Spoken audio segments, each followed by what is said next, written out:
तो कैंग को लेकर आगे कुछ बड़े प्लान हैं और अवेंजर द कैंग डायनेस्टी की ओरिजिनल स्टोरी लाइन क्या होने वाली थी, इसको माइकल वॉल्ड्रॉन ने कुछ हद तक क्लियर कर दिया है। अब माइकल वॉल्ड्रॉन रूसो ब्रदर्स के साथ डूम्सडे पर एक साथ काम कर रहे हैं। इन्होंने बताया कि यंग अवेंजर्स के लिए कैंग का एक वेरिएंट होने वाला था, जिसको हमने एंटमैन क्वांटममेनिया की कॉन्सल ऑफ कैंग्स में देखा था। इन्होंने ये भी कहा है कि वो बता नहीं सकते ये कौन है, लेकिन उन्होंने बस ये अंदाजा लगाया कि ये लिजर्ड कैंग हो सकता है। अब मैं यहाँ कैंग को जितना भी जानता हूँ तो मुझे नहीं लगता कि यहाँ यंग अवेंजर्स के लिए लिजर्ड कैंग होना चाहिए, बल्कि वो स्कारलेट सेंचुरियन कैंग होना चाहिए, क्योंकि ये Scarlet Centurion Kang the Conqueror का बेटा है जो कैप्टन मार्वल से पैदा हुआ है।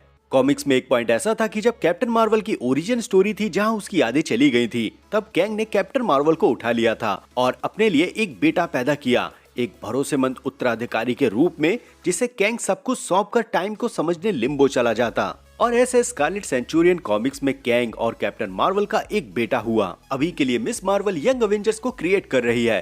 कैप्टन मार्वल मिस मार्वल की अच्छी बॉन्डिंग हो गई है और स्कारलेट सेंचुरियन भी है जो यंग वर्जन है कैंग का। और ऐसे यंग अवेंजर्स में इन सारी चीजों को मिलाकर स्कारलेट सेंचुरियन को विलन के तौर पर दिखाने का पूरा प्लान था। अब डूम्सडे आने के बाद कैंग डायनेस्टी यंग अवेंजर्स की स्टोरी लाइन को सिंपल और शॉर्ट करके डूम्सडे में स्टेबल किया जा रहा है। मे भी हो सकता है कि हमें कैंग की कहानी आगे 2028-30 में एक विराट रूप में दिखाई दे, क्योंकि कैंग द कॉन्करर और इमोर्टस मल्टीवर्स के लिए एक ऐसे बीइंग है जो मल्टीवर्स के वजूद के लिए जरूरी है। अवेंजर्स फॉरएवर कॉमिक सीरीज में ये चीज टाइम कीपर्स ने क्लियर बताई थी और यहाँ पर भी एक मल्टीवर्सल वॉर हो रही थी जहाँ अवेंजर्स और कैंग ही बचे थे। लेकिन फिर टाइम कीपर्स आए, इमोर्टस को जिंदा किया और बताया कि ये मल्टीवर्स की जितनी भी टाइमलाइन है, इनकी देखरेख के लिए इमोर्टस जैसे बीइंग की जरूरत है। और अब तक इमोर्टस ने ये जितना कुछ भी किया है वो क्रोनल एनर्जी से करप्ट हो गया था। खैर, अभी के लिए अवेंजर द कैंग डायनेस्टी में ऐसे कौन कौन से मुद्दे थे जिनको अवेंजर डूम्सडे में यूज किया जा रहा है, चलिए इस पर बात करते हैं।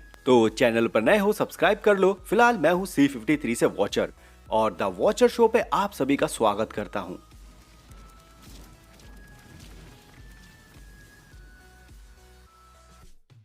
तो 2022 में सैन डिएगो कॉमिक कॉन में मार्वल ने अवेंजर द कैंग डायनेस्टी को अनाउंस किया, जिसे जेफ लवनेस लिख रहे थे और उन्होंने लोकी सीजन 1 और एंटमैन क्वांटममेनिया की कहानी को लिखा। और अवेंजर द कैंग डायनेस्टी को डायरेक्ट करने वाले थे शैंग-ची के डायरेक्टर डस्टिन डैनियल। सारी कहानी कैंग के ऊपर ही बेस होने वाली थी और पूरा मल्टीवर्सल सागा का कंक्लूजन हमें कैंग डायनेस्टी में देखने को मिलता। वहीं दूसरी तरफ माइकल वॉल्ड्रॉन ने लोकी सीरीज और मल्टीवर्स ऑफ मैडनेस की कहानी को लिखा और उन्हें काम सौंपा गया था सीक्रेट वॉर्स की कहानी के लिए। जुलाई 2021 लोकी सीजन 1 का फाइनल एपिसोड। हमें पता चला कि आगे अब कैंग द कॉन्करर को MCU सेटअप कर रहा है और हमने देखा ही रिमेन्स को। फिर इसके बाद फरवरी 2023 में हमें कैंग द कॉन्करर को एंटमैन क्वांटममेनिया में दिखाया गया और हमें ये बताया गया कि MCU में कैंग कहाँ टेक प्लेस कर रहा है।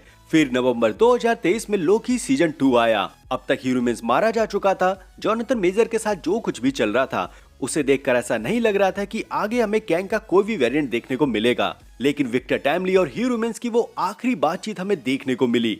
लोकी ने मल्टीवर्सल ट्री को क्रिएट किया और यहाँ कुछ चीजें ऐसे रह गई जिसको आगे MCU यूज करने वाला है। जैसे नंबर 1, विक्टर टाइमली। अब विक्टर टाइमली को हैंडबुक नहीं मिली है तो कैंग का एक वेरिएंट सेक्रेट टाइमलाइन पर है। दूसरा TVA में मौजूद है जिसने लोकी और ओबी के साथ मिलकर काम किया। अब ये वाला विक्टर टाइमली अपनी ब्रांच टाइमलाइन में होगा या TVA की कोई एक नई पोजीशन पर। और हाँ, आगे भी अगर TVA में कोई ऐसी टेक्निकल खराबी आ जाती है तो ओबी और विक्टर टाइमली ही हैं जिन्होंने ये सारी टेक्नोलॉजी का बेस रखा है। दूसरा, जो लोकी सीजन 2 की एंडिंग हुई है उसको ऐसा नहीं लिखा गया है कि सभी कैंग के वेरिएंट्स को बाहर कर दिया गया है, बल्कि यही एंडिंग ऐसी है जिसकी वजह से कैंग के वेरिएंट्स वजूद में आ रहे हैं। वहीं दूसरी तरफ एंटमैन क्वांटममेनिया में कैंग अपनी जो अधूरी और हारी कहानी से एक्साइल हो गया था। क्वांटममेनिया की एंडिंग में एंटमैन कंफ्यूज्ड था। उसे लग रहा था कि उसने कैंग के साथ सही किया या गलत। और एक चीज ये भी है कि यहाँ पर एंटमैन और कैंग श्रोडिंगर कैट एक्सपेरिमेंट के वो हिस्से है जहाँ एब्जॉर्बर एक क्यूरियोसिटी में जीता है कि शायद इस बॉक्स के अंदर कैट जिंदा है या मर गई है। और लोकी सीजन 2 की एंडिंग में TVA को कैंग द कॉन्करर के बारे में पता चल गया था कि वो क्वांटम रेल में है और TVA बाकी वेरिएंट्स के पास पहुंचने की भी कोशिश कर रही है, लेकिन TVA कभी ये कर नहीं सकती क्योंकि आखिरकार TVA को कैंग ने ही क्रिएट किया है और ये सब इतने मजबूत नहीं है कि ये कैंग के किसी वेरिएंट तक पहुंच जाएं। दूसरी तरफ क्वांटममेनिया के पोस्ट क्रेडिट सीन में हमें इमोर्टस, स्कारलेट सेंचुरियन और रामाटोड देखने को मिले, जहां इमोर्टस ने क्लियर बताया कि वो मल्टीवर्स को टच करने वाले हैं। तो समय बर्बाद ना करो, सभी कैंग के वेरिएंट्स एक साथ एक फाइनल मिशन पर थे, जो हमें एक फुल बैटल मूड में डायनेस्टी में देखने को मिलते। लेकिन जोनाथन मेजर का ये जो कांड था, जो शुरू हुआ मार्च 2023 में, इसने दिसंबर 2023 में जोनाथन मेजर को इससे बाहर कर दिया। यहाँ एक चीज ये भी समझने वाली है कि कैंग के वेरिएंट्स हमेशा एक जैसे ही दिखते हैं, लेकिन बाकी सुपर हीरोज जैसे स्पाइडरमैन के वेरिएंट ये अलग अलग हो सकते हैं। इसीलिए आगे एमसीयू अगर कैंग के लिए किसी को भी रिकास्ट करता है तो वो जोनाथन जैसे मजे नहीं दे पाएगा। मतलब ह्यूमन्स, इमोर्टस, कैंग द कॉन्करर, इन लोगों ने अलग अलग एक प्रेजेंस बना रखी है। और मुझे लगता है कुछ ऑडियंस भी ऐसी है जो शायद इस चीज को समझ भी नहीं पाएगी, क्योंकि कुछ समय पहले मेरे पास एक बंदे का कमेंट आया और उसने लिखा कि भाई तुम मुझे पागल बना रहे हो, लोकी तो इन्फिनिटी वॉर में मारा जा चुका है और वो वापस कैसे आ सकता है। मैं नहीं जानता था कि ऐसी भी ऑडियंस है, इसीलिए कभी कभी मुझे वीडियो में बहुत ही बेसिक से समझाना पड़ता है। खैर, अब इन सारे मुद्दों को एक तरफ करते हुए एमसीयू ने डॉक्टर डूम को एक परफेक्टली सेटअप दे दिया है। कॉमिक-कॉन जुलाई 2024 RDJ को अनाउंस किया गया कि वो आगे डॉक्टर डूम को प्ले करने वाले हैं। साथ ही रूसो ब्रदर्स डूम्सडे और सीक्रेट वॉर्स को डायरेक्ट करेंगे। वहीं डस्टिन डैनियल, जो अवेंजर द कैंग डायनेस्टी को डायरेक्ट कर रहे थे, वो अब स्पाइडरमैन ब्रांड न्यू डे को डायरेक्ट कर रहे हैं। जेफ लवनेस अपने मेंटल हेल्थ पर ध्यान दे रहे हैं और माइकल वॉल्ड्रॉन रूसो ब्रदर्स के साथ डूम्सडे और सीक्रेट वॉर्स की स्टोरी लाइन पर काम कर रहे हैं। उन्होंने अपने एक इंटरव्यू में बताया कि रिसेंट में ही उन्होंने मार्वल के साथ अपना समय दिया। साथ ही जब वो कैंग डायनेस्टी को लिख रहे थे तब उनके साथ कोई भी फिल्म मेकर नहीं जुड़ा हुआ था, और जब उन्हें पता चला कि कैंग डायनेस्टी बंद हो गई है तब उन्होंने इस पर काम करना बंद कर दिया और डूम्सडे और सीक्रेट वॉर्स के लिए काम करने लगे। और अभी वॉल्ड्रॉन चैट पावर अपने एक शो को प्रमोट कर रहे हैं और इसी बीच में ये रूसो ब्रदर्स के साथ अपना सहयोग देते रहे। डूम्सडे में कैंग और अवेंजर द कैंग डायनेस्टी के प्लान को लेकर उन्होंने ये कहा कि वो कैंग के एक नए वेरिएंट को यंग अवेंजर्स के साथ जोड़ने वाले थे और कैंग के वेरिएंट्स को हराने का तरीका यंग अवेंजर्स को ह्यूमन्स के उस एक्सप्लेनेशन से मिलता है जिसे ह्यूमन्स ने लोकी और सिल्वी को समझाया था। मे बी यहाँ ये चीज शायद ह्यूमन्स या कैंग का वेरिएंट खुद ही बता देता कि उनका वजूद क्या है,